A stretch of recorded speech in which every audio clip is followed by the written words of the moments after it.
So my name's Shell SilverSmith. I'm a Native American author, and I have a book coming out, Finding My Sacred, and it comes out on November 1st. And the book starts out with me being inside a chapel, and I'm doing a confession to Father. But I did have an abortion when I just met my future husband, and that plagued me. That could have been a lot of the reason why I had so much anxiety. And I was pretty much a good Catholic. I went to catechism and I went to church a lot, and it wasn't something that I did. Wasn't something I just decided to do overnight. It was something that I prayed upon and thought about, and the end thing is I didn't want to be a single mom raising my son all by myself. I didn't have faith in myself that I could take care of a baby financially and just emotionally at that time. So I went in to confess, and the father at that time, supposed father, you'll find out who he actually was if you read the book. He slammed the Bible down in the confession booth and said, "You committed a mortal grave sin." And I ended up running out of the chapel thinking he was going to chase me, and I'm already riddled with anxiety. So I get into my car and I drive home, and then he sends me a text message. I don't know how you do that, but it was over and over again, about like 100 times, and it said, "You're going to hell, you're going to hell, you're going to hell." And that was just such it hurt my soul, because I was looking for him to help me heal and to confess and to do my prayers and just start anew, and that wasn't what happened. So that's the beginning of the book, so that was one of my issues. And I believe another thing was I was adopted, but my parents are loving and just wonderful, and it's a blessing that they were able to have me in their life, and I was able to have them in my life. My biological parents were Navajo, mm-hmm. and my adopted parents were both Navajo, so it worked out. My dad was trusting. He was the loving one. He'd watch cartoons with me. He'd throw the football with me. He would do anything with me. He taught me how to ride a bike. I got unconditional love from him. My mom, on the other hand, was very strict and proper, and she wasn't afraid of anything. Just that, I'm going to do it. I'm going to get it done. And she did. And it was like, she expected that of me, and I was more like my dad, kind of like, we're funny, we're fun to be around, we're loving, we just want to hang out and watch the football game, where mom is like, we got to do this, we got to do that. She had her list to do, and it was like being in the army. So from her, I learned early on, I was fearful of her, and I felt like, God, if I could, I'd call her Mrs. Smith. But whereas Daddy was the one that I could just jump in his arms, I couldn't do that with her. And at times I wished I could just get a hug from her and just lay in her arms. But that was something that she didn't have in her life. And she had to grow up at a young age, because she was sent to Brigham City boarding school, and she was like 14 years old. So she was away, and she didn't choose to go back home, because she's like, I'll just end up herding sheep. I'll stay and get a job here. So she was on her own from a young age, and I think that's a lot of why I didn't see her as the loving mom I could just go and tell anything to. It was like I felt like I was judged, and that I needed to live up to her standards. So what really turned my world around was my dad was, I was older, and I actually met the man I was going to marry, and he was we found that my dad was diagnosed with pancreatic cancer, and it was terminal. And from there on, my world was turned upside down. And from there on, I guess you could say the rug was pulled from under me, because he was definitely my go-to person, and just someone I trusted, and someone I thought was going to walk me down the aisle and would be there forever for me. And I definitely put him on a pedestal, and I relied on him. So when I learned that he was not going to be with us anymore, I really lost my sense of confidence and my sense of safety and my sense of security with that. And that's actually the onset of the panic attacks, when I knew he was going to leave.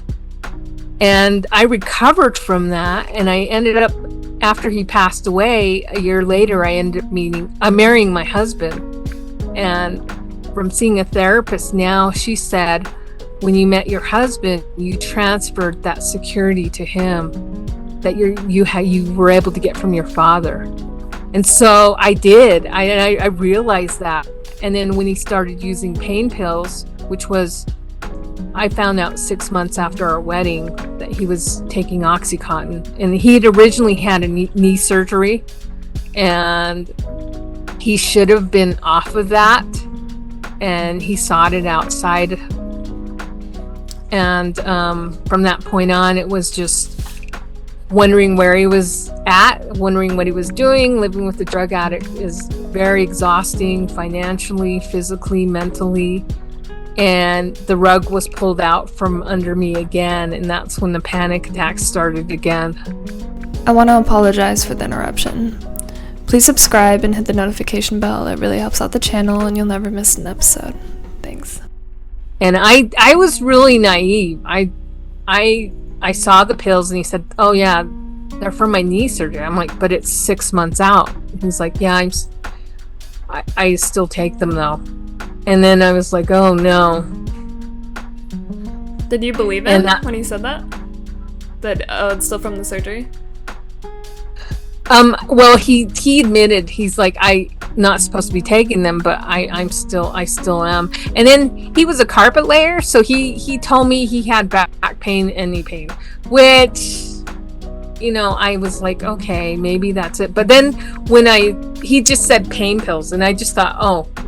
And then when I really looked at the prescription, when he started not coming home and started not acting like the man I married, and I looked at the bottle and it said Oxycontin, I actually went to the doctor that prescribed them, and he was a pain management doctor, and I went in to go see him, and this guy had his back. I'm sure he was paid by the companies to distribute the stuff, because I was like, you know what, my dad had cancer and he didn't even take Oxycontin.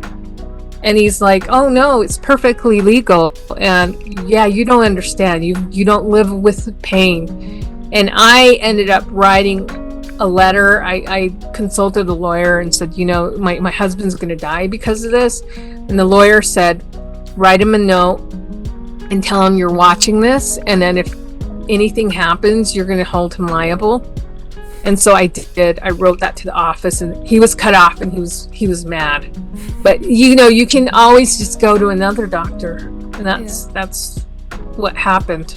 Yeah, that's my experience with addiction too. Is like, it's so outside of your control. No matter how much you try to control the situation, it's really on the individual. And I've been back and forth with many people on this, like, oh no, like what you do like really matters, and you could actually help people. And I'm not saying people can't have an impact, but it's like, it really has to be an individual's choice to turn their life around. No matter how hard you try to control the situation, I don't think it's possible.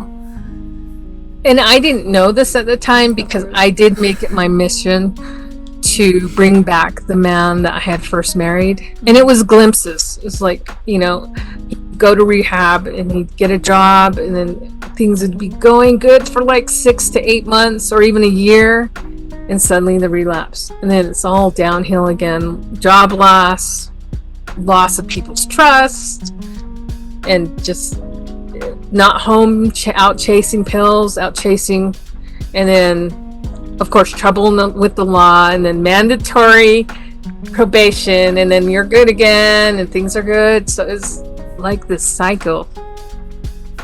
How many years did that go on for? Numerous years. In fact, we're separated, but we're in contact because we have a son together, and he's like, I'd say 7 months right now sober. And when I see him and we do connect, I really praise that, because I know it's not like a light switch. I know it's a disease, and I know it's a struggle. It will be a struggle for all his life. So, like, how old were you guys when you guys got married? Wow. It was back in 2000. Okay, yeah. 2000. So we were married in 2000 in June 24th, 2000. And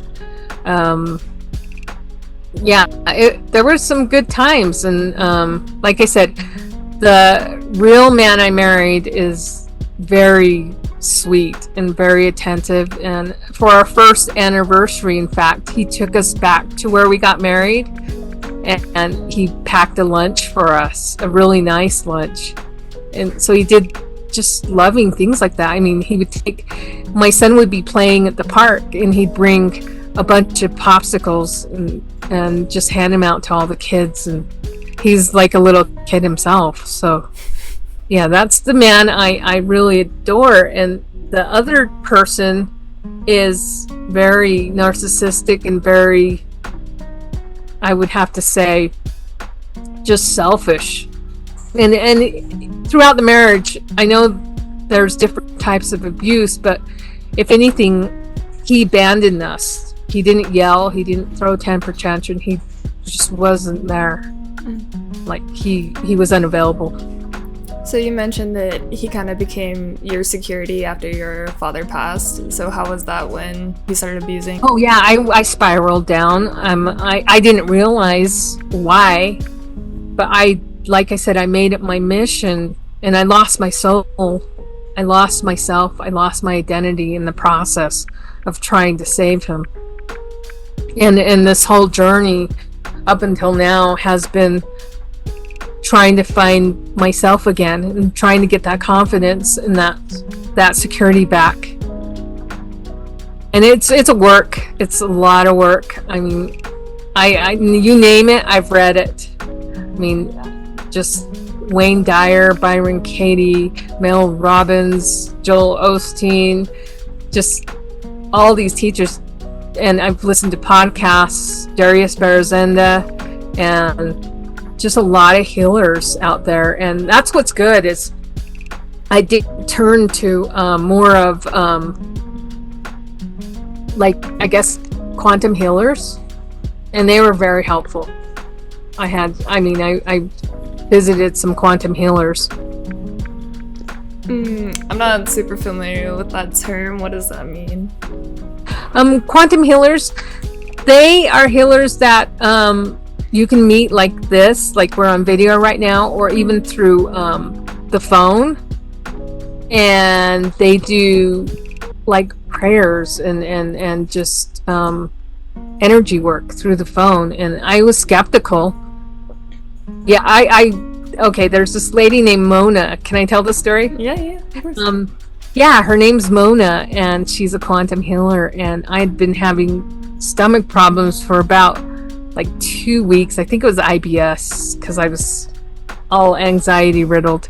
So I call her up, and of course she wants payment, so I pay her, and she said, I'm going to call you, like I think it was a week out. She's like, so I'll call you on a Saturday, and or it was Friday or Saturday, and we'll do your healing. So it was a Friday night, yeah, so it was Saturday, and I go to bed, and at 3 o'clock in the morning, I wake up and I feel so sick. Like I'm like it's from the core of you, and I'm like, I am so sick, and I felt achy, like I'd gotten run over by a truck. So then look at the clock, and it says 3 a.m., and I'm like, this is a horrible time to be sick, but it is what it is. So I get up, I'm not feeling well, and I go back to bed and I'm tossing and turning and I think I'm sweating, and then I wake up.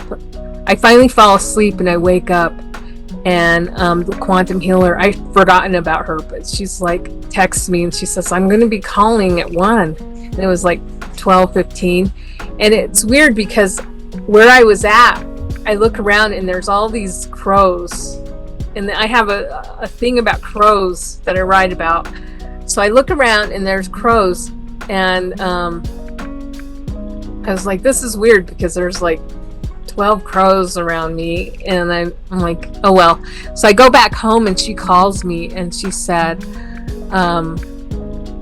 you know, I'm so and so and I'm a quantum healer. We're just going to talk, and I just want you to know that I had called upon, I believe she said, Raphael, to help heal you at 3 a.m. in the morning. And I remember that's when I woke up, and I'm like, you know what? I woke up at 3 a.m. and I was so sick. And she said, when your angel healed, you're gonna feel like really bad for a while, like you've been run over by a truck, and then you'll feel better. And I remember as I was talking to her, I'm like, I already feel better.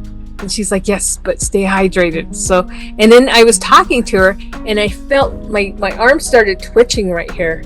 And I was like, and she's all, and before I could say anything, she's like, your dad is poking you in your arm. And I'm like, whoa.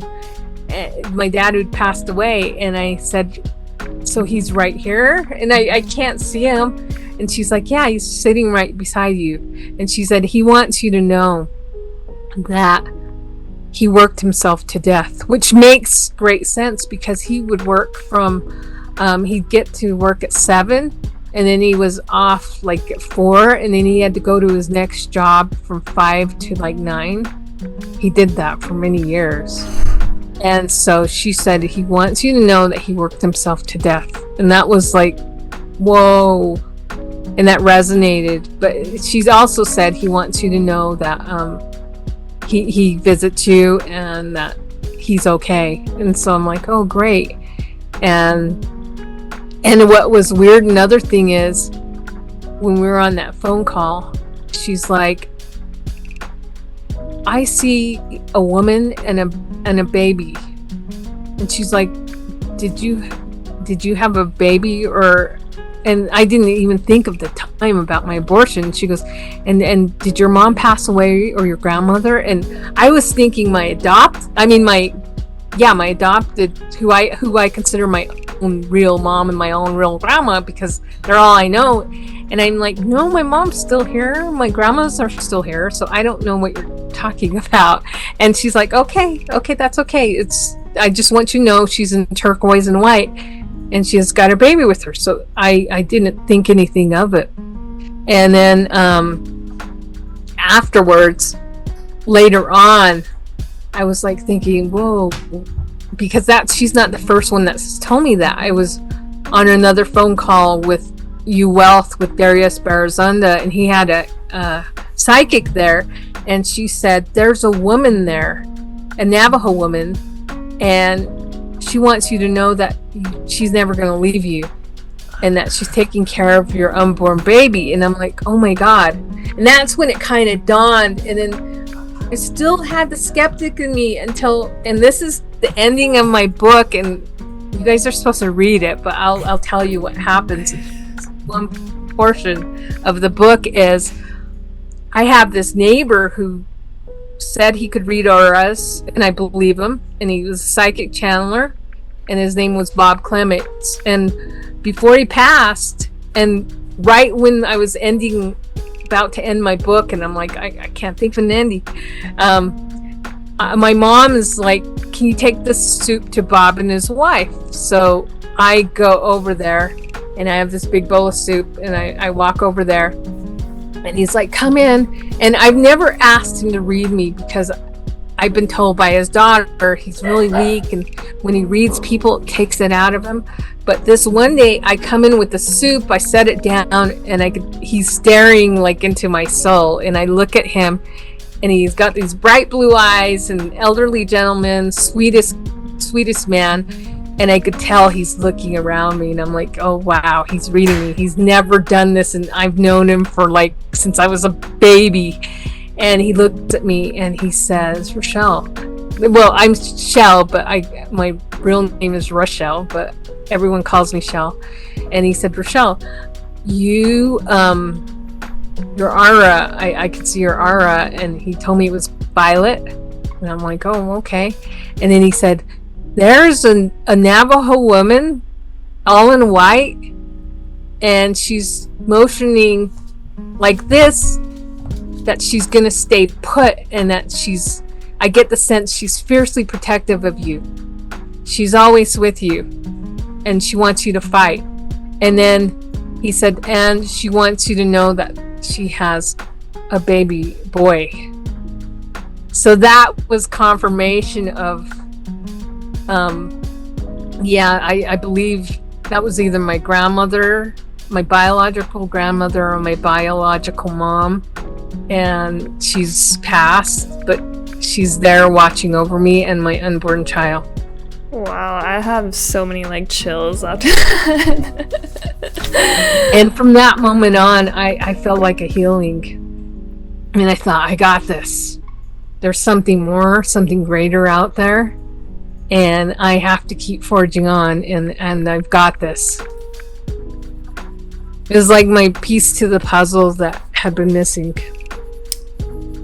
So, when you started talking about quantum healers, I was kind of thinking it was going to be more about like chakras or something like that, but then they started talking about angels, and so is it more like Catholic-based healers or Christian-based healers? Or I don't know what religion this particular, I hope she doesn't mind me saying her name, but her name is Mona Delfino, and I found her on Facebook.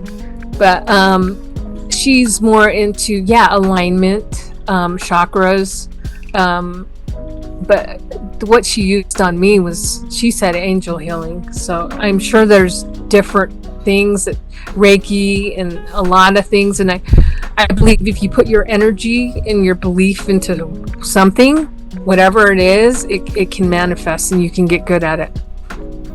Like going through that process with your husband and stuff turned like fed into your anxiety. Like was the panic attacks and overwhelming anxiety already happening previous to your husband, like, basically falling off? Or it started with my dad. That was my first panic attack. But I mean, and then I was like, oh, I just got nervous, and I didn't know, pretty naive, that could be something going forward that I would have to deal with. And then finding my husband on the floor in the garage, that's in the book. I found him face down, and I thought he had passed away, and he was still alive. And he was missing overnight, and I happened to find the address in his pocket and went to the address in the morning. And I found the address that morning, and then I went straight there, and it was a big mansion, and I couldn't see him. I could see his truck outside, but I couldn't find him inside the house. I looked everywhere. The doors were open, and I looked outside, and finally I'm like, oh, there's a door to the garage. So I went into the garage, and the light was on in there, and he was laying face down, and I thought, oh, this is it. And I just started begging in my mind, please don't take him, because I'd wanted my son to grow up with a dad. Even if he was addicted, I wanted him to have a father figure. And I rolled him around and propped him up, and I actually went to the drive-thru. I didn't call 911 because he had a warrant. He had told me previously, I have a warrant. If they take me, I'm just going to do something to myself in there. So I thought about that, and I'm like, if I call the ambulance, they're going to take him in, and he's going to possibly harm himself. So I went down to a fast food place at the bottom of this neighborhood, and when I was in the fast food waiting to get some water and just something to drink and something to eat, like my heart started racing, and it was like panic, and I was like full-blown panic attack trying to get my food, and I made it through, and by then you're dizzy and disoriented, but I had to go back, and I did, and he was sitting up, and the first thing he asked me, and I had searched his pockets, and I found Xanax and pain pills together, which is a horrible combination, and I'd thrown them away at the bottom of the hill because it was garbage day, and I threw those pills away. I was so mad. And then when I came back and he was sitting up, I had some drink and some food, and he looked sweaty, but he looked okay. And the first thing he asked me was, "Did you take my pills?" And I lied. I said no, but I had taken them. And then he spent the next half of the day, which was 4 hours or 5 hours or even more, looking for where they could have been lost. And I knew we've got a big problem. A problem with him because he's addicted, a problem with me because now I'm having extreme panic attacks.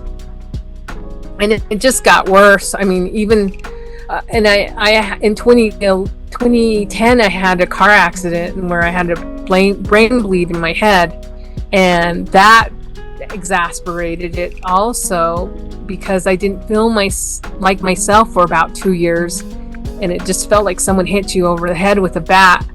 And yeah, that's when I really did not leave the house. In fact, I lived on social media. That was my only interaction with people, was through Twitter. And I met a group of people, and they're great girls.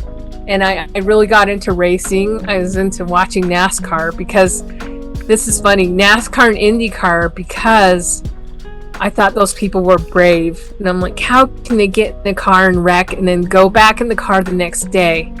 I get into this car wreck, and it takes me out for like my whole life. It doesn't make sense. But then I realize now they have protective gear and they're getting paid millions, so there's quite a bit of difference. I want to thank you for listening to this podcast. If you are interested in being on the podcast, please email cartherapypod@gmail.com. Thank you.